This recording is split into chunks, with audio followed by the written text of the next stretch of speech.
So let me show you how to use, or rather how to enable and use voice typing on your Apple Watch SE3.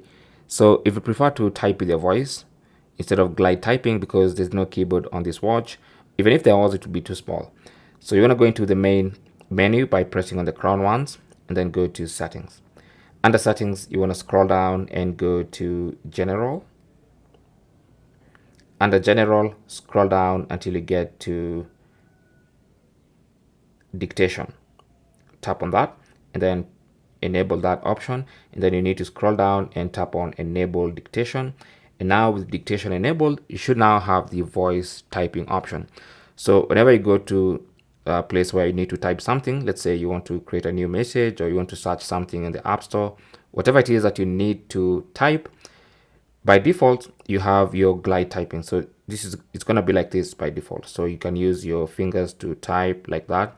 But if you want to use voice typing, you tap on this icon here and then choose the microphone option, and now you've enabled voice typing and you're basically using your voice to type, as you can see, basically speech to text. Thanks for watching. Don't forget to like and subscribe, and good luck.